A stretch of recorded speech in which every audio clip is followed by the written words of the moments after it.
Sixième personnage, celui-ci s'appelle Caius Marcus Coriolan.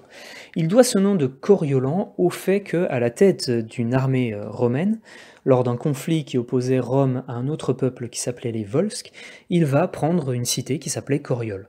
Donc son cognomen va devenir Coriolan, le vainqueur de Coriol. Alors Coriolan est un patricien, un représentant de la classe patricienne, mais on peut dire de lui que c'est un patricien plus plus, c'est-à-dire que vraiment il a vécu comme un affront, comme une catastrophe, le fait que 3 ans auparavant, des droits soient donnés aux plébéiens. C'est l'épisode qu'on avait vu dans la séquence précédente avec Menenius Agrippa, la création des tribuns de la plèbe notamment. Et quand Coriolan va se présenter au consulat, eh bien, à son grand désarroi, il ne va pas être élu. Il avait le soutien des patriciens, il avait le soutien des sénateurs suite à ses victoires, mais l'opposition des plébéiens qui le connaissent, et qui connaissent ses opinions, va être trop forte et il ne va pas être élu. L'année qui va suivre, il va y avoir une grande disette à Rome, donc très peu de récoltes, début de famine. Coup de chance, l'année suivante, on reçoit des exportations de blé qui viennent de Sicile, et à ce moment-là, on peut donner à manger à tout le monde. Les tribuns de la plèbe vont vouloir faire une distribution gratuite de blé, ce à quoi va s'opposer Coriolan, d'autres patriciens, mais c'est surtout Coriolan qui va être le plus résolu à empêcher cette distribution. Ça va énormément déplaire aux plébéiens, et les tribuns de la plèbe vont le conduire en procès. À l'issue de ce procès, il va être exilé. C'est un nouvel affront pour lui, il le vit encore plus mal que le précédent, et vu qu'il est exilé, il ne peut plus mettre les pieds à Rome, alors où est-ce qu'il va aller ? Chose un petit peu particulière, il va aller chez les Volsques, c'est-à-dire chez le peuple qu'il a vaincu quelques années auparavant. Et il va être reçu à bras ouverts par les Volsques, qui avaient très mal vécu leur propre défaite, et qui se disent, finalement, qui de mieux pour nous conseiller, pour prendre la tête de nos troupes, que celui qui avait réussi à nous battre. Et donc Coriolan va être chargé d'attaquer Rome, cette fois-ci à la tête de l'armée des Volsques.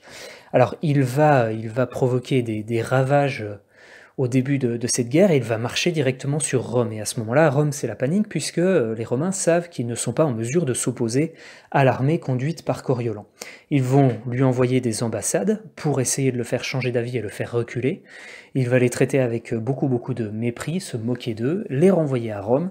À ce moment-là, la situation paraît désespérée jusqu'à ce que Rome envoie des ambassadeurs un petit peu plus convaincants, puisqu'il s'agit de la femme et de la mère de Coriolan. Alors, durant sa jeunesse, Coriolan s'était surtout illustré par une piété filiale et une affection pour sa mère qui était particulièrement importante.